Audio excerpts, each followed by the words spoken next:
Öncelikle hoş geldiniz bu arada. Hocam şimdi bir açıklama yapmak istiyorum. Nazilerin yaptığı katliamlardan daha kötüsü şu an Gazze'de yaşanıyor. Dünya buna sessiz. Şu anda Gazze'de soykırım, katliam ve yıkım yaşanıyor. Çocuklar katlediliyor, kadınlar katlediliyor, masumlar katlediliyor ama dünya insan hakları, çocuk hakları ve kadın hakları bunlara sessiz. Bir an önce müdahale edilmesi gerekiyor. İsrail yok olması gerekiyor. İsrail yok olsun ki dünya temizlensin.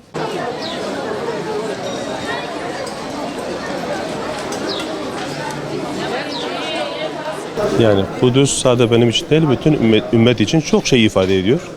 Kudüs ilk kıblemizdir.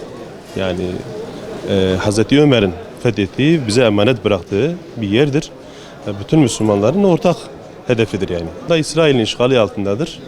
Ve 70-80 yıldır orada İsrail düzenli, böyle disiplinli bir şekilde, programlı bir şekilde soykırımına devam ediyor. Oradaki Müslümanları göç etmeleri için eline gelen hırsızlığı, yağmayı, her türlü şeyi yapıyor. Yapmaya da devam ediyor. Ve şu anda meydanı Müslümanlar maalesef onlara boş bırakmışlar. Elinden geleni şu an göründüğü kadarıyla İran yapıyor. Yapmaya çalışıyor en azından. Ve Müslümanlar onu yalnız bıraktılar. Böyle görünüyor. Hatta şöyle söyleyeyim. Müslümanlar kendi ülkelerinde üs kurarak, düşmanın üslerini kurarak ona ihanet ettiler. Arkadan vurdular. Siyonizm bu gücü Müslümanların sessizliğinden alıyor. Avrupa'nın desteğinden alıyor. Almanya özellikle destek veriyor. Çünkü geçmişten kalan bir kuyruk acısı var. Onlara soykırım yaptığı söyleniliyor. Ben ona da inanmıyorum da. Çünkü Yahudiler nereye gitmişlerse oraya fitne götürmüşler. Oraya götürmüşler, savaş götürmüşler. Ondan dolayı bence Hitler onların hakkını vermiş onlara. Gazze'nin gündemde kalması için zaten halklar ben eminim elinden geleni yapıyor. Ama devletlerin de bir şeyler yapması lazım. Yani devletler yeteri kadar adım atmıyor. Halklar bence boykota devam etmeleri lazım. Bu Siyonistlerin belini kıracak inşallah. Ve elinden geldiği kadar İsrail'in mallarını evlerine sokmasınlar. Ve açık açık alimler diyor ki şu anda diyor Gazze'ye alınan her İsrail malı Gazze'ye gönderilen bir mermidir. Ve İslam'a ve Müslümanlara ihanettir.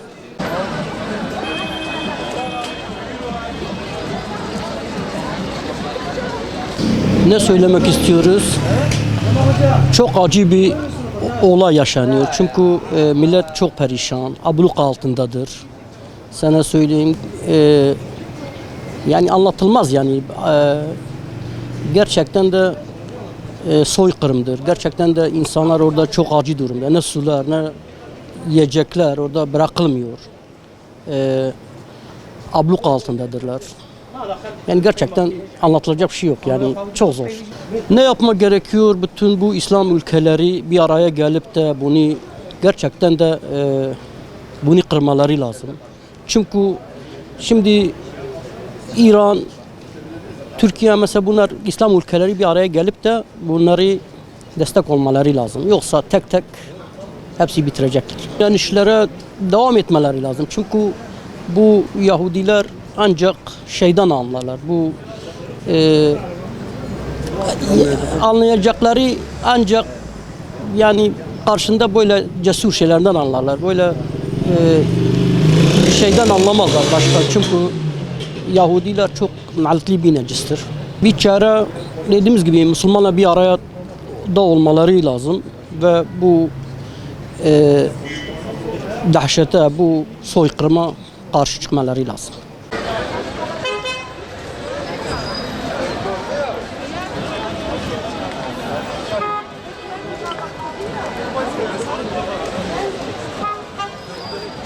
Şu an Gazze'de yaşananlar tam bir vahşet ve soykırım olarak değerlendiriyoruz. 100 binin üzerinde orada şehit var. Yani çoluk, çocuk, kadın, yaşlı demeden bu Siyonist rejim hepsini şehit edip katlediyor. Bu tam bir vahşettir, tam bir soykırımdır yani. Dünya halklar olarak eğer değerlendirecek olursak halklar, milletler duyarlıdır. Elhamdülillah çok güzel çıkışlar da var. Ama hükümetler ve devletler nezdinde soracak olursanız maalesef öyle değildir. Hükümetler ve devletler yani Siyonizmin bir nevi uşağı, kuklası haline gelmişler. Hepsi de söz konusu Amerika ve İsrail olunca sus pus kesiliyor ve korkak kesiliyor. Ama halk öyle değildir. Halk sürekli elhamdülillah sokaklardadır, meydanlardadır. Gazze'nin gündemde kalabilmesi için ya zaten gönül isterdi ki devletler ve hükümetler bu işi el alsın ama onlar el atamıyor. Öyleyse halk olarak bize düşen nedir? Sivil toplum kuruluşlarının yaptıkları etkinlikler, yürüyüşler, basın açıklamalarına bizler de destek verelim, katkı sunalım ve en önemlisi de boykota kesinlikle %100 destek verelim. Yani onların hiçbir ürününü almayalım ve bunu sosyal medyada da, ahlarda da bunu yayalım. Bu konuda tam bir destek verelim. Onları bu şekilde bitirmeye çalışalım inşallah. Boykot %100 işe yarıyor. Yani bunların anlayacağı dil ya kılıçtır ya da boykottur.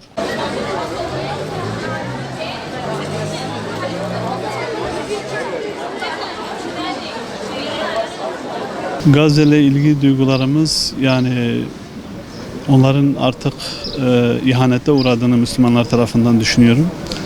Yani Gazze kırmızı çizgimizdir diyenlerin onlara ihanet ettiğini düşünüyorum.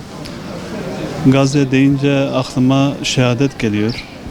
Yani soykırım geliyor. Siyonizm tarafından onların soykırıma uğradığını herkes görüyor ve herkes sessiz. Yani herkes artık kendi menfaatini düşünüyor. Kimse dini duyguları, dini ön plana çıkarmıyor. Menfaat için sessiz kalıyorlar. Bu soykırımın son bulması için bir şeyler yapmak gerekiyor. Harekete geçilmesi gerekiyor. İslam ülkelerinin artık yöneticilerini değil de kendilerinin yani halkın bir şeyler yapması gerekiyor. Ben bunları düşünüyorum. Yani herkes ilk başta yani sokağa çıkıp ses çıkarmaları gerekiyor. Sokağa çıkınca derken yani böyle yani anarşi falan değil de yani sokağa çıkıp bir miting yapmaları gerekiyor. Ne bileyim gerekirse para toplanması, yardımların ulaştırılması gerekiyor. Yani bir şeyler herkes kendi yerinde bir şeyler yapması gerekiyor. Yani herkesin kendini elinden ne geliyorsa bir şeyler yapması gerekiyor. Dünya liderlerine çağrı boştur.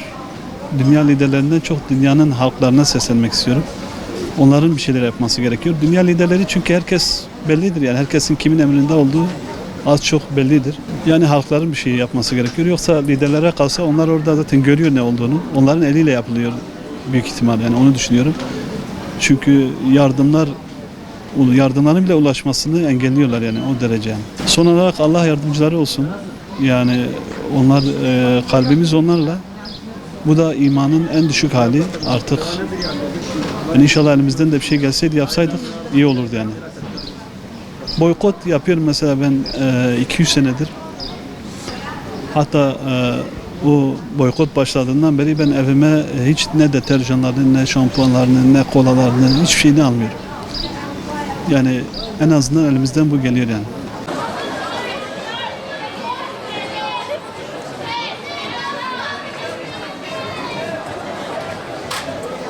Kudüs bizim için Mekke, Medine'den sonra en önemli olan yerdir, kutsal yerdir.